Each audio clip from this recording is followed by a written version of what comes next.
ከብዙ ወንዶች ጋር ተኝተሻል፣ ተዳርተሻል። መምጣት ይችል ነበር እዛ ክርና መርፌ እንደሆናችሁ። ዛሬ ጠዋት ጃኒ ቤት ጎራ ብለው ነበር። እጅግ በጣም ነው ያዘንኩት። ኮሜዲያን ደረጀ ኃይሌን ብዙዎቻችሁ ታውቁታላችሁ። የእርሶ ጣልቃ ገብነት ይህን ያህል አስፈላጊ አይደለም። አንተ ማንተሩ ከምጠራት አመለጠኝ ኮኮሻ እንደዛ ደስታየነ ዛሬ ግን ስለሱ የሰማሁት ነገር እጅግ በጣም ስላሳዘነኝ ነው። ልጅ ሚስት እንጂ ሴተኛ ዳር አይፈልግም። እንዴት በሷ እንደዚህ አይነት ቪዲዮ ትሰራለህ ምናምን እያለ ሚዲያ ላይ መጋጋትሽን አቁሚ፣ መለፋደርሽን አቁሚ። ከጀርባዬ አንድ ድምጽ ሰማሁ። እኔ እወዳለሁ። ሰላም ቤተሰቦች እንዴት ናችሁ?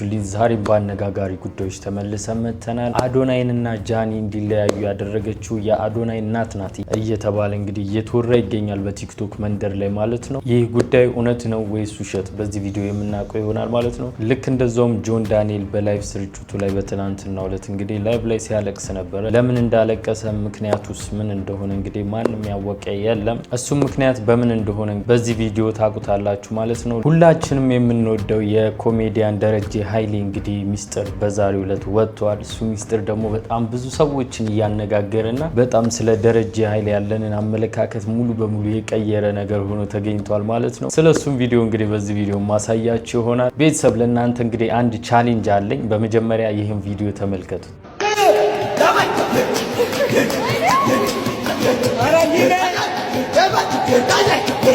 በዚህ ቪዲዮ 200 ሰብስክራይብ እና እንግዲህ 200 ላይክ ካገኘን ውጭ ላይ ወጥቼ ልክ እንደነዚህ ሰዎች በኤነርጂ ማለት ነው ሙሉ ልክ እንደነሱ አድርጌ ጨፍርላችኋለሁ። በሚቀጥለው ቪዲዮ ኢንትሮ ላይ መታዩት ይሆናል ማለት ነው። ከናንተ የሚጠበቀው ይሄን ቪዲዮ ስትጀምሩት ሰብስክራይብ እና ላይክ በማድረግ ብቻ መጀመር ነው። ላይክ ማድረግ እንዳትረሱ፣ ሰብስክራይብ በማድረጉ ቀጥታ ወሬውን ሳናበዛ ወደ ቪዲዮ። የአዶናይ እናት ጉዳ መጡ። ዛሬ ጠዋት ጃኒ ቤት ጎራ ብለው ነበር። ለጃኒ አጠር መጠን ያለ ጥያቄ ያቀርቡላት። የልጅ ሚስት መሆን ትፈልጊያለሽ? እንግዲህ እውነቱን ለመናገር ግን እኮ ጃኒ ትዝ ካላችሁ ከዚህ በፊት ብዙም ደስ አይላትም ነበር እናትየዋ። የጃኒን ሪአክሽን ብዙ ጊዜ ተገናኝተው አንድ ቪዲዮ ላይ በመናያቸው ሰዓት የጃኒ ሪአክሽን ምንም ደስ አይላትም። የሆነ መስጮህ ነገር አለ ምናምን ብቻ ጃኒ ራሷን ነው የምትሆነው። ግን ያ ነገር የአዶናይ እናት ብዙም ደስ አይላትም ነበርና ይሄ ነገር ምን ትላላችሁ ቤተሰብ? ይሄ ነገር እውነት ነው እንዴ ቤተሰብ? እንዴ አይባልም። ሁለተኛ ደግሞ ሶስተኛ ወገን አያስፈልግም ይባላል። እንደዚህ አይነት ኬዝ ቤተሰብን ማስገባቱ አስፈላጊ ነው ብዬ አላስብም። እውነት ከሆነ ይሄ ነገር ማለት ነውና እስኪ እናንተን ሐሳብና ስቴት ኮሜንት ላይ አስቀምጡልኝ። እስኪ እንቀጥል። ባያዩት እንደ ልቤ እንደው ብናገር ባካችሁ ህጻናት እንዳያዩት ይሄን ቪዲዮ።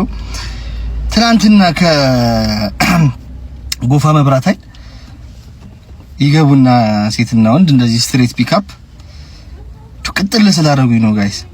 ከዛ በኋላ ሩም ምናምን ህፃናት እንደዚህ እንዳያዩ ስለፈለኩ ሩም ፈልገን ነውና አውሰደንና ይሉኛል። እሺ ብዬ እዛ ወጣ ብለን የሆነች ሩም አለች እዛ ደርሻቸው እና ስንት ሲለኝ ልጁ በቃ ያው ስለተጨናነቀ ስላየሁት እንደ አንድ ወጣት እግዚአብሔር ነው ለሸውደኝ ምናምን እንዳይመስል ዝም ብዬ በቃ እንደ አንድ ወጣት ስለገባኝ ነው ሁኔታ።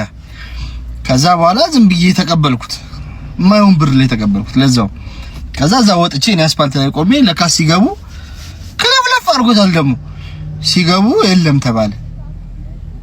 ከዛ ሲወጡ እዛ ቆሜያለሁ አስፋልት ዳር ላይ ብሩ አጣን እኮ ምናምን እስኪ ሌላ ቦታ የምታውቂው ወሰጂ ነሽ? እሺ ብዬ ሄደት ብለን ደግሞ ሌላ ቦታ ወሰድኳቸው። ከዛ በቃ ቼክ እናድርግና ልላክልህ ስልክህን ብሎ ስልኬ አረጋ። ተያይዘው ወረዱ ገቡ። ብጠብቅ አይልክም ጋይስ። ከዛ ጥበቃውን እንዴ ማን ይጠበቅሽ ነው ሲለኝ አይ ልጁ መጣለው ብሎ አልከፈለኝም ይሳብና ሄዶ ሪሴፕሽን ሲያናገር መቶ መቀበል ይችላል 409 ቁጥር አራተኛ ፎቅ ይውጣና እዛ ነው የገቡት መጠየቅ ይችላል አለኝ። አሁን መጥቼ ባናጥብህ ጥሩ ነበር አንተ ላንጌሳ ሰልባቦት። አሁን መጥቼ አንኳኩቼ አጉል ሰዓት አሁን እኔ እዛ ምን ያረጋችሁ መቼም ቡና እየጠጣችሁ አይደለም ቁጭ ብላችሁ እኔ መጥቼ አሁን አጉል ሰዓት ላይ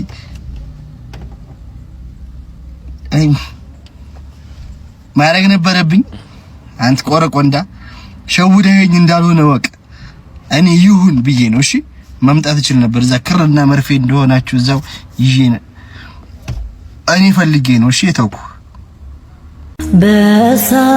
ያስቃል ሁኔታው ቤተሰብ። አንዳንድ ሰው ግን እስማ አውቃችሁ እናንተ እስኪ ይጠቀም ስትሉት የሆነ እንደ ሞኝ የሚያያችሁ ነገር አለና እሱ ነገር ትንሽ ይደብራል። ብዙ ሰዎች ላይ እንትን የሚል ጉዳይ ነው። ጆን ዳንኤል ላይቭ ላይ አለቀሰ እየተባለ ነው።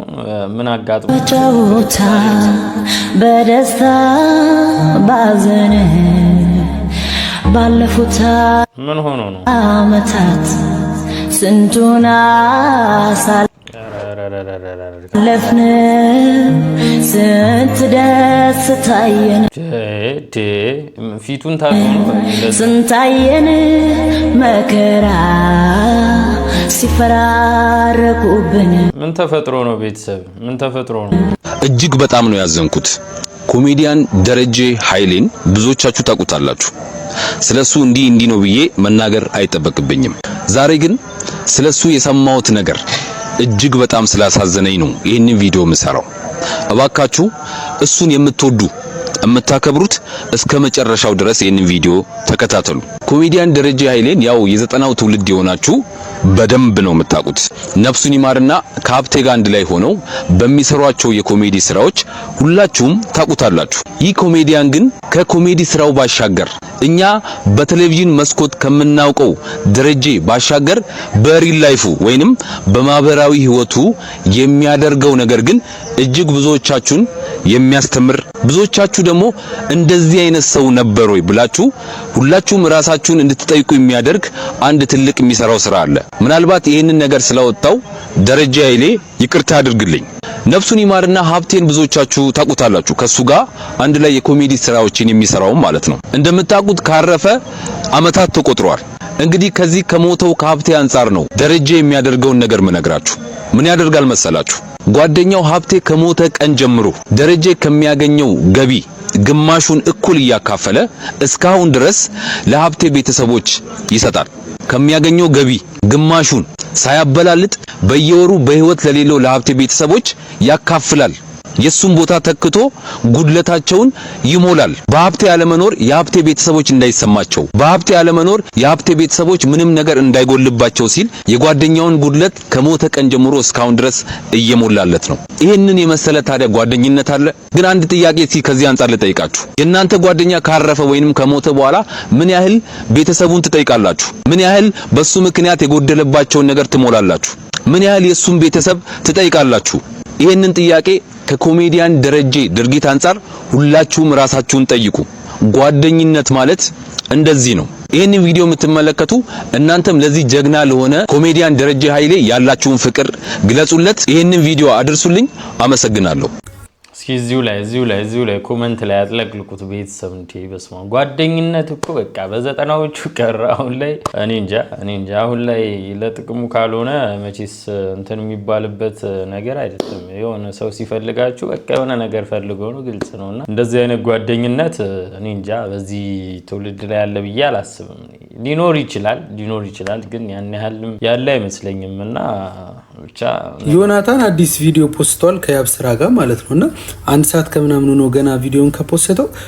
ስፔሻሊ የኢወማ አባላት በጣም ቪዲዮን አልወደዱትም። ምን ትሟርታላችሁ? የምን ሟርት ያዛችሁት? ወዳል እንዴት በሷ እንደዚህ አይነት ቪዲዮ ትሰራለህ ምናምን እያለ እየተጨቃጨቀው ነው አጥፋልን እያሉትና እስቲ ይጥፋልን የምትሉ ሰዎች ካላችሁ ቮት እያረጋችሁ ቪዲዮ ዳያችሁት ግን ምን አሰባችሁ? ሐሳብ አስተያየታችሁ ሲያጋሩ እንግዲህ ቤተሰብ ቪዲዮን እንድታዩት አያይዤላችኋለሁ። ምንም ሌላ ቦታ መሄድ አይጠበቅባችሁም። ሁሉም እዚሁ አለ። ለዚህ ዓለም ላይ ብቸኛ መሆን እጅ አሪፍ እንትን ነው። ድራማቲክ የሆነች ባህር ውስጥ ገብቶ ውሃዬን ካኛ ይባል ነገር። እኔ ለመኖር ስሞክር ሰው ያልኳቸው ሲሸሹኝ ልጅነት ያልቆ ጉርምስና ላይ ገባው። እናቴ ብትኖር ተወደኝ ነበር እያልኩኝ አምላኬ ጋር ሄጄ አለቅሳለሁ። እናቴን አላውቃትም። ስትወልደኝ ሞተችብኝ። እናቴ እንደሞተች አባቴ ሌላ ገባ። እኔም እሱ ጋር ኖርኩ። እንካብላ ሆዳም ያ የተረገመ አጎቴ ምን ሲያቀብጦ ስሜ እንዳወጣልኝ አላውቅም። ሆዶ እየበላ ነው። በዚህ መሃል አንድ የሰፈር ዱርዬ ብሎ ጠራኝ። ቤቢቱ ምን አይነት ስም ነው? አጎቴ አይለፍልህ እያልኩኝ ስብሰለሰል አተ እየጠሩ አንዴ ና እኔም ቀስ ብዬ አቤት ሂድና ሲጋራ ገዝተና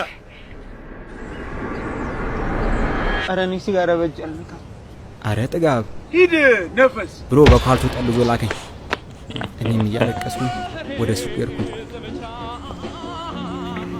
ሲጋራ አለ? ሰፈሬን አልወደውም። ልጆች ይቀልዱብኛል።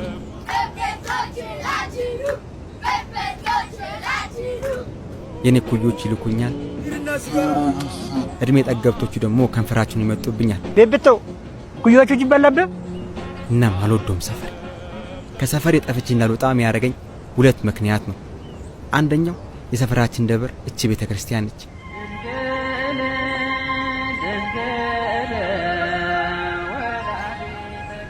ጓደኛ ስለሌለኝ እዚህ እየመጣሁ ነው የምተነፍሰው።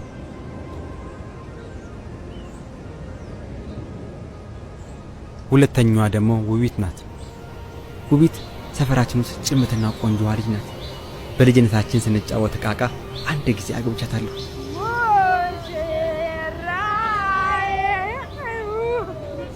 ሁሌ ለስራ ከቤት ስትወጣ ቀደም ንጋቱን ከውቢት ውበት ጋር አያዋለሁ።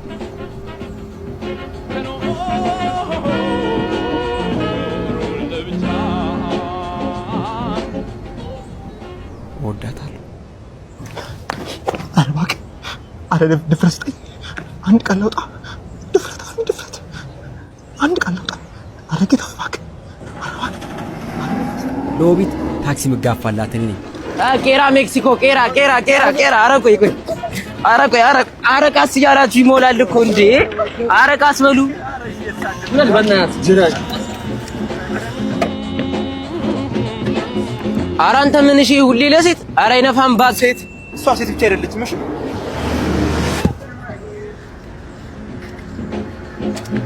እሷ አይገባትም እንጂ የህይወትሽን ችግር እንዴት ተጋፍቼ ወደ ምትፈልግ ኑሮ አኖርሻለሁ ያልኳት ነበር። አንድ ቀን ከሥራ ስትመጣ እስከ ቤቷ ድረስ እንድሸኛት ጠየቅኳት። አላሳፈረችኝም። እሺ አለችኝ። እሺ በማለቷ ልዩ ሆንኩ መሰለኝ። አቤት አይኗ እንዴት እንደሚያምር! ውበቷን እያደነኩኝ ካፌ ምንም ቃል ሳይወጣ ሰፈራችን ሱቅ ጋር ደረስን። ስማይክ ኦሬንጅ ምን ልበላት ግራ ገባኝ። አስቤ ደህና ነሽ ስላት ከት ብላ ሳቀች። ስታምር ሁሌ እንደዚህ ሳቂልኝ። እሷን መለስ ብላ አይ ቤቢቶ። ልክ ሱቁን እንዳለፍን እነዛ ድርጆች ስሟን ጠርተው ነው ያሏት። ውቢት ነይ። ውቢት ደነገጠች። ከዛ ከመሰለ ሳቋ ፊቷ ወደ ፍርሃት ሲለወጥ እኔ አላስቻለኝም። እንዲሁ ሳላስበው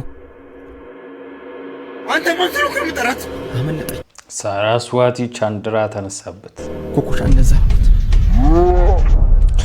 ዞር ብዬ ውቢትን በአይኔ ሸኟት። ልክ ወደ ቤቷ እንደገባች ሳረጋገጥ ወደ እነ ኩኩሻ ጋር እኔው ራሴ ሄድኩኝ። ይቅርታ ንግሬን ሳልጨርስ አፈር ደባለቀኝ።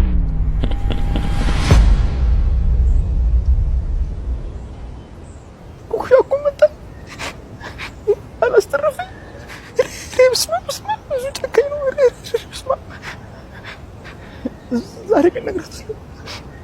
ይኸው ጠዋት መስቼ ነግሬያለሁ። ዛሬ ነግራታለሁ። ደስታ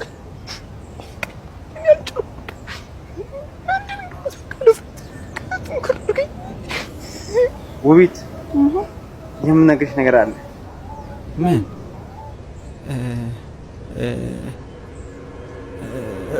እወድሻለሁ።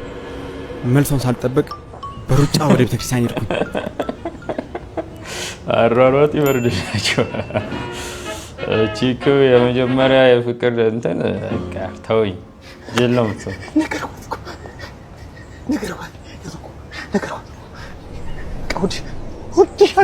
ከጀርባዬ አንድ ድምጽ ሰማሁ። እኔም እወዳለሁ። ህይወቴ ሙሉ የምጠብቀው ተሳካይላ ተሳካይላ የሚገርም ስቶሪ ነው የምር። በስማ ዮናታን አልተቻለም። በዚህ ወር በቃ የሚገራርሙ ቪዲዮዎች ቲክቶክ ላይ እየለቀቀ ነውና በጣም ያባበዱ ቪዲዮዎች ናቸው። ቤተሰብ የዛሬው ቪዲዮዎች እንግዲህ እነዚህን ይመስላሉ። በሚቀጥለው በአነጋጋሪ ቪዲዮ እስክንገናኝ ድረስ ይህንን ቻናል ሰብስክራይብ ማድረግ እንዳትረሱ።